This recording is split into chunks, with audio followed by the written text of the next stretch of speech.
America says it carried out a series of strikes on Iran overnight, hitting command centres, missile and drone facilities, coastal surveillance and defence sites, and maritime capabilities too. US Central Command said the strikes lasted 2 hours and they were in response to Iran's attacks on American facilities in the region earlier this week, although America said that those missiles were successfully intercepted. Donald Trump warned yesterday that the US would hit Iran very hard, following several days of relative calm between the two sides. We're going to be hitting them very hard because it's our turn to hit them.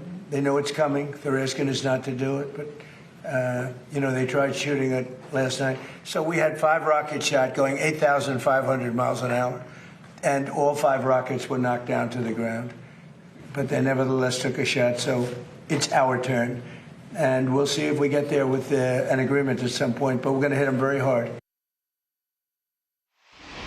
Bring in our military analyst, Sean Bell. And Sean, it was quite the list of targets, multiple different elements to the strikes. Just tell us more. What's your analysis? Yeah, good morning, Gareth. I mean, this is day 153 of President Trump's 4 to 6 week war in Iran. But it's been tit for tat over the last few weeks. This feels like significant escalation. President Trump warned of a heavy series of strikes. And sure enough, dozens of targets were struck. You listed them, a lot of weapons, missiles, drones and communications and surveillance capability. A lot of that seems to be focused around Keshem Island. Why is that important? Well, actually, that sits at the northern edge of the Strait of Hormuz, and that's almost certainly where the Iranians have managed to threaten a lot of the commercial vessels in the Strait of Hormuz, and that's ultimately what this is all about. It's about control. In that 2-hour window, a lot of strikes by America, but also there were 5 ballistic missiles fired by the Iranians at Jordan, at American military facilities there, but as you heard, it does sound as if all of those were intercepted. We've been talking, Sean, about the strikes between Iran and the US for weeks now, as you said, over 150 days. But there is a sense that more countries have been involved in recent days. Is this expanding again into a broader regional conflict?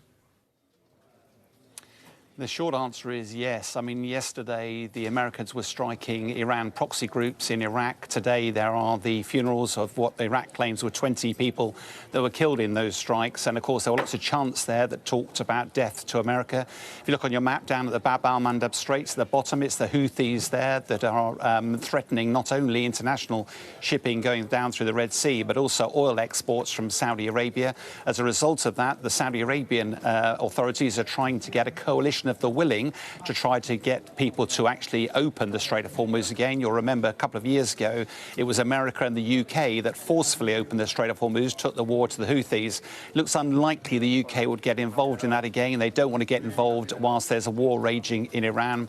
What is interesting, the Saudi foreign minister has urged America to try and show restraint, to try and not avoid any form of escalation. But it's also interesting that if we go out to the north, the eastern end of the Mediterranean, to the tip of Egypt, there's also been reports that a US-owned gas storage vessel has actually been struck by a drone up there. A second report suggests that there are 2 fires blazing. This may have started as a war between America and Iran, but it's rapidly becoming a regional conflict.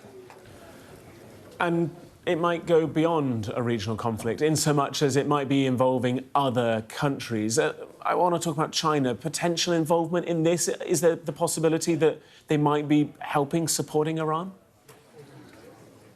A really interesting story this morning that caught my eye was reports that there's a vessel that's travelling to Iran with Chinese weapons on board. Now, the Chinese foreign ministry said that there's no truth to this story, but it's been widely reported. It sounds like there are 400 shoulder-mounted surface-to-air missile systems, a part of an air defence package of weapons that are on their way into Iran. These weapons are very capable. They're Chinese generation weapons. That they are shoulder-mounted, infrared, they go supersonic speeds, they can go up to 12,000 feet, out to about 6 miles. And as a former pilot, these missiles really worried you because you don't really get any detection.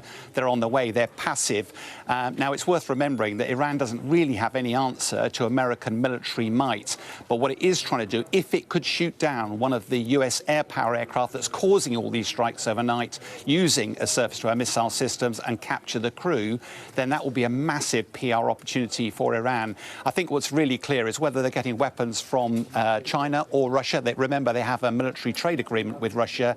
What Iran's trying to do is change the game. It's trying to use technology, and it's looking at wars like in Ukraine, where a David versus Goliath opportunity. Ukraine has used drones to change the nature of the war against Russia. Iran is learning lessons how it deals with a major superpower and tries to use technology as its asymmetric advantage.